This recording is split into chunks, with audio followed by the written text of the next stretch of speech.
இந்த பதிவில் பெயர்ச்சி அடையும் குரு பகவான் உங்கள் ராசிக்கு என்னென்ன சுப மற்றும் அசுப பலன்களை தரப்போகிறார், அதற்கான பரிகாரம் என்ன என்பதனை பற்றி விரிவாக காண்போம். உங்கள் வாழ்வில் வளமும் நலமும் செல்வ செழிப்பும் பெற எல்லாம் வல்ல இறைவனை உளமாற வேண்டி விரும்பி கேட்டுக்கொள்கிறேன். ஒருவரின் ஜாதகத்தில் எந்த கிரகம் உங்களுக்கு சாதக பலன் தருதோ இல்லையோ, ஆனால் குரு கிரகத்தின் நற்பலன்களை கொண்டவர்கள் சிறிது கஷ்டத்தை சந்தித்தாலும் வாழ்க்கையில் முன்னேறி விடுவார்கள். நவ கிரகங்களில் குரு பகவான் மங்கள கிரகமாக விளங்கி வருகிறார். ஜோதிட சாஸ்திரத்தில் குரு பகவானுக்கு தேவர்களின் குரு என்ற அந்தஸ்தும் வழங்கப்பட்டுள்ளது. இவர் நல்ல பலன்களை அளிக்கும் கிரகமாக கருதப்படுகிறார். திருமணம், மகிழ்ச்சி, குழந்தைகள், நல்ல அதிர்ஷ்டம், அறிவு, கல்வி, பேச்சாற்றல், மரியாதை, நல்ல ஒழுக்கம் ஆகியவற்றுக்கு இவர் காரணியாக உள்ளார். ஒருவரது ஜாதகத்தில் குரு பகவான் நல்ல இடத்தில் இருந்தால் அவர் வாழ்வில் மிகுந்த மகிழ்ச்சியையும் செழிப்பையும் பெறுகிறார். அவர் வெற்றியின் உச்சம் தொடுவதை யாராலும் தடுக்க முடியாது.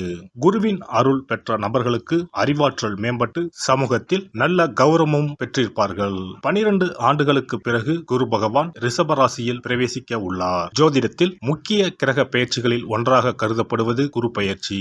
இந்த ஆண்டு குரு பெயர்ச்சி 2024 மே 1ஆம் தேதி நடக்க உள்ளது. குருவின் அமைப்பும் குருவின் பார்வையும் எப்படிப்பட்ட பலனை அள்ளித்தரும் என்பதை தெரிந்து கொள்வோம். கால சக்கரத்தில் தனுசு, மீன ராசிகளுக்கு அதிபதியான குரு பகவான் தற்போது மேச ராசியில் சஞ்சாரம் செய்து வருகின்றார். இவர் 2024ஆம் ஆண்டு மே மாதம் 1ஆம் தேதி நண்பகல் 12:59 மேச ராசியில் உள்ள கிருத்திகை 1ஆம் பாதத்தில் இருந்து ரிஷப ராசியில் உள்ள கிருத்திகை 2ஆம் பாதத்திற்கு பெயர்ச்சியாக உள்ளார். குரு பெயர்ச்சி பெறும் ஸ்தானத்தை விட குருவின் 5, 7, 9ஆம் பார்வை பெறக்கூடிய ராசிகள் மிகவும் சிறப்பான பலன்களை பெற்றிடும் என்பது ஜோதிட விதி. 2024ஆம் ஆண்டில் நடக்கும் குரு பெயர்ச்சியின் தாக்கம் அனைத்து ராசிகளிலும் இருக்கும். எனினும் சில ராசிகளுக்கு குருவின் இந்த மாற்றம் பலவித நற்பலன்களை அளித்தரும். இவர்கள் எடுத்த காரியங்கள் அனைத்திலும் வெற்றி பெறுவார்கள். நீண்ட நாட்களாக நடக்காமல் இருந்த பல விஷயங்கள் குரு பெயர்ச்சிக்கு பிறகு வெற்றிகரமாக நடந்து முடியும். இவர்களுக்கு அதிர்ஷ்டத்தின் ஆதரவு முழுமையாக இருக்கும். இந்த குரு பெயர்ச்சியானது ஒரு சில ராசிக்காரர்களின் வாழ்வை புரட்டி போட போகிறது. துரோகத்தால் பிரிந்த கணவன் மனைவி, சகோதர சகோதரி உறவு ஒன்று சேர போகிறது. நட்பு என்னும் நஞ்சால் உங்கள் உறவை பிரித்த துரோகியை இனம் கண்டு உண்மையான உறவு யார் என்பதனை அறிந்து கொள்வீர்கள். நஷ்டம் மட்டுமே பார்த்த வியாபாரிகள் திடீர் லாபத்தை அடைய உள்ளீர்கள். திடீர் லாட்டரி அடித்தது போல லாபம் இரட்டிப்பாகும். சனி பார்வையினால் ஏற்படும் காம சிந்தனைகள் இந்த குரு பெயர்ச்சியினால் சரியாகும். தகாத பெண் உறவை தவிர்த்து ஆன்மீக பயணத்தை தொடர்வீர்கள். சதி எதுவாக இருந்தாலும் அதை முறியடிப்பது சிவனின் விதியாகும். சிவனின் துணை இருந்தால் எதிரில் யமனே வந்தாலும் சமாளித்து வெற்றி அடையலாம். இனி உங்கள் ராசிக்கான பலன்கள் என்ன என்பதனையும் அதற்கான பரிகாரம் என்ன என்பதனையும் பார்ப்போம். கடகராசி அன்பர்களே, உங்களுடைய ராசிக்கு லாபஸ்தானத்தில் பயணம் செய்ய போகும் குரு பகவானால் மேன்மைகளும் நன்மைகளும் கிடைக்கும். வேலை செய்யும் இடத்திலும் வேலையிலும் இருந்த பிரச்சனைகள் நீங்கும். கடன் தொல்லைகள் நீங்கும். உங்களின் செல்வாக்கு உயரும். கோடி கோடியாக செல்வம் குவிய போகிறது. கடகராசிக்கு 3ஆம் வீடு, 5ஆம் வீடு, 7ஆம் வீடுகளின் மீது குருவின் பார்வை விழுகிறது. தைரிய ஸ்தானத்தினை குரு பார்ப்பதால் உங்கள் தைரியம் அதிகரிக்கும். பூர்வீக சொத்துக்களில் இருந்து லாபம் அதிகரிக்கும். புதிய சொத்துக்களை வாங்குவீர்கள். பிசினஸ் மூலம் நல்ல லாபம் வரும். குரு பகவான் களத்திரஸ்தானத்தை பார்வையிடுவதால் கவலைகள் காணாமல் போகும். குறிக்கோளை அடைவீர்கள். பூர்வ புண்ணியத்தின் மீது குருவின் பார்வை படுவதால் பிள்ளைகளுக்கு நன்மைகள் கிடைக்கும். பிள்ளைகள் ஜெயிப்பார்கள். வேலை கிடைக்கும். திருமணம் கைகூடி வரும். கௌரவம் தேடி வரும். மொத்தத்தில் இந்த குரு பெயர்ச்சி மேன்மைகளையும் லாபத்தையும் அள்ளித்தரும். மாணவர்களுக்கு நீங்கள் விரும்பும் உயர்கல்வி தேடி வரும். ஒளிமயமான எதிர்காலம் என் உள்ளத்தில் தெரிகிறது என பாடப்போகிறீர்கள். லாப குருவின் பயணத்தால் உங்களுக்கு வரவேண்டிய பணம் தக்க நேரத்தில் வந்து சேரும். பழைய கடனை பைசல் செய்ய வழி கிடைக்கும். குடும்பத்தில் சந்தோஷம் பெருகும். தம்பதிக்கு இடையே நெருக்கம் அதிகரிக்கும். இளைய சகோதரியின் தடைப்பட்ட திருமணம் சிறப்பாக முடியும். 11ஆம் வீட்டில் குரு பயணம் செய்வதால் மூத்த சகோதரர் உற்ற துணையாக இருப்பார். ஷேர் மார்க்கெட் முதலீடுகள் மூலம் பணம் வரும். உங்களின் 3ஆம் வீட்டை குரு பார்ப்பதால் இளைய சகோதர வகையில் இருந்த கசப்பு உணர்வு நீங்கும். உங்கள் ராசிக்கு 5ஆம் வீட்டினை குரு பார்ப்பதால் சிலருக்கு குழந்தை பாக்கியம் கிடைக்கும். பிள்ளைகளின் திருமணத்தை சிறப்பாக முடிப்பீர்கள். பூர்வீக சொத்து பிரச்சனைக்கு நல்ல தீர்வு கிடைக்கும். வெகு நாட்களாக செல்ல நினைத்த புண்ணிய ஸ்தலங்களுக்கு சென்று வருவீர்கள். அரசியல்வாதிகள் இழந்த செல்வாக்கை மீண்டும் பெறுவர். தலைமை உங்களை நம்பி முக்கிய பொறுப்புகளை ஒப்படைக்கும். கார்த்திகை நட்சத்திரத்தில் குரு பயணம் செய்யும் காலத்தில் திடீர் பண வருமானம் வரும். அரசு வேலைக்காக தேர்வு எழுதியிருப்பவர்களுக்கு நல்ல ரிசல்ட் கிடைக்கும். அரசு வேலை கிடைக்கும். ரோகிணி நட்சத்திரத்தில் குரு பயணம் செய்யும் காலத்தில் வருமானம் அதிகரிக்கும். வெளிநாடு வேலை கிடைக்கும்.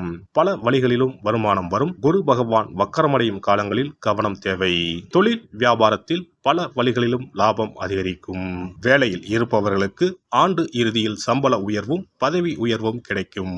வேலை பளு குறையும். தலைமை பொறுப்பு தேடி வரும். கம்ப்யூட்டர் துறையில் வேலை செய்பவர்களுக்கு வெளிநாட்டு நிறுவனங்களில் இருந்து அதிக சம்பளத்துடன் கூடிய வேலைவாய்ப்பு தேடி வரும். பெண்களுக்கு கடன் தொடர்பான பிரச்சனைகள் தீரும். பணவரத்து கூடும். மனக்குழப்பம் நீங்கி உடல் ஆரோக்கியம் உண்டாகும். அரசியல்வாதிகள் மக்களின் ஆதரவை பெற அவர்களின் தேவை அறிந்து செயல்படுவது உத்தமம். அமைச்சர்களின் கெடுபிடிகள் அதிகரிப்பதால் கட்சி மாறக்கூடிய சூழ்நிலைகள் உண்டாகும். உடன் இருப்பவர்கள் ஒத்துழைப்புடன் செயல்படுவார்கள். எந்த ஒரு காரியத்திலும் வெற்றி கிட்டும். கலைத்துறையினர் எதிர்பார்க்கும் வாய்ப்புகள் தடையின்றி கிடைக்கும். வரவேண்டிய தொகைகளும் எதிர்பார்த்தபடி வந்து சேரும். வெளிநாடுகளுக்கு செல்லக்கூடிய வாய்ப்புகளும் அதன் மூலம் அனுகூலமான பலன்களும் உண்டாகும். மாணவர்களுக்கு கல்வி தொடர்பான விஷயங்களில் சாதகமான நிலை காணப்படும். திறமையாக செயல்பட்டு பாராட்டுகளை பெறுவீர்கள். புனர்பூச நட்சத்திரம். இந்த குரு பெயர்ச்சியால் குடும்பத்தில் ஒருவரை ஒருவர் அனுசரித்து பேசுவது நல்லது. எதிர்பாராத செலவுகள் உண்டாகலாம். திட்டமிட்டு செயல்படுவது நல்லது. பேச்சு திறமையால் காரியங்களை எளிதாக செய்து முடிப்பீர்கள். அதில் வெற்றியும் காண்பீர்கள். சின்ன விஷயங்கள் கூட மன நிறைவு தரும்படி நடக்கும். பூசம் நட்சத்திரம். இந்த குரு பெயர்ச்சியால் எதையும் செய்து முடிக்கும் துணிச்சல் அதிகரிக்கும். எதிலும் வெற்றியும் சந்தோஷத்தையும் தரும். பண வருவது அதிகரிக்கும். எதிர்ப்புகள் அகலும். நீண்ட நாட்களாக இருந்து வந்த பிரச்சனைகளில் தீர்வு கிடைக்கும். ஆயில்யம் நட்சத்திரம். இந்த குரு பெயர்ச்சியால் தொழில் வியாபாரத்தில் ஈடுபட்டு இருப்பவர்களுக்கு கீழே இருப்பவர்களால் நன்மைகள் உண்டாகும். தேவையான சரக்குகள் கையிருப்பு இருக்கும். துணிச்சலாக முயற்சிகள் மேற்கொண்டு வியாபாரத்தை விரிவுபடுத்துவீர்கள். உத்தியோகத்தில் இருப்பவர்கள் முன்னேற்றம் காண்பார்கள். மேல் அதிகாரிகளால் நன்மைகள் ஏற்படும். திங்கள் கிழமைகளில் சோமவார விரதம் கடைபிடிப்பது கஷ்டங்களை போக்கும். குரு பெயர்ச்சி சிறப்பு பரிகாரம். ஜாதகத்தில் குரு நல்ல இடத்தில் இல்லாமல் இருந்தாலோ கோசார ரீதியாக கொடூரமானவராக இருந்தாலோ குரு தோஷம் நீங்க பரிகாரம் செய்ய வேண்டும். தீய பலன்கள் குறையவும் நல்ல பலன்கள் அளவுக்கு அதிகமாக நடைபெறவும் குரு பகவானுக்கு செய்யும் பரிகார முறைகள் உதவும். வியாழக்கிழமை தோறும் தட்சிணாமூர்த்தி வழிபாடு செய்வது சிறப்பான பலன்களை கொடுக்கும். வியாழன் அன்று குரு ஓரையில் நல்ல நேரத்தில் குருவிற்கு உரிய கோலத்தை வடகிழக்கு திசையில் கோலமிட்டு அதன் மேல் முல்லை மலர்கள் பரப்பி குரு எந்திரத்தை வைத்து அதற்கு முல்லை மலர் சூட்டி சந்தன பொட்டிட்டு பொன்னிற தட்டில் கொண்டை கடலை வைத்து தூப தீபம் காட்டி குரு காயத்ரி மந்திரத்தை 108 முறை மன ஒருமையுடன் கூறினால் குருவால் ஏற்பட்ட தீய பலன்கள் விலகும். நல்ல பலன்கள் மேலும் மேலும் அதிகரிக்கும். வியாழக்கிழமை அன்று வீட்டில் நெய் தீபம் ஏற்றி வழிபடுதல். குருவுக்கு உரிய வஸ்திரம் தானியம் கொண்டு வழிபடுதல் நல்லது. வியாழன் அன்று குரு பகவானுக்கு சிறப்பு அபிஷேகம் செய்து மஞ்சள் நிற ஆடை அணிவித்து புஷ்பராகம் வெண் முல்லை மலர்களால் அலங்கரித்து குருவுக்கு உரிய மூல மந்திரத்தினை ஓதி வணங்கி வர குரு கிரக தோஷம் நீங்கும். மஞ்சள் நிற ஆடையை உடுத்துவது, புஷ்பராக மணியை அணிவது, மஞ்சள் நிற ஆடை, கடலை, தானியம் ஆகியவற்றை தானம் செய்வது, வியாழக்கிழமைகளில் விரதங்களை மேற்கொள்வது ஆகியவற்றால் குருதோஷ பரிகாரங்களை செய்யலாம். உங்களால் முடிந்த அளவிற்கு ஏழை எளியோருக்கு தானம் தர்மம் செய்தால் வாழ்க்கையில் அமைதி கிடைக்கும். தினந்தோறும் அல்லது வாரத்தில் ஒரு முறையாவது பசுமாட்டிற்கு அகத்திக்கீரை, அருகம்புல், வாழைப்பழம் போன்றவற்றை உணவாக கொடுத்து வருவது ஜாதகத்தில் இருக்கின்ற குரு பகவானின் நிலையை மிக விரைவில் வலிமைப்படுத்தக்கூடிய ஒரு சிறப்பு பரிகாரமாக கூறப்படுகிறது.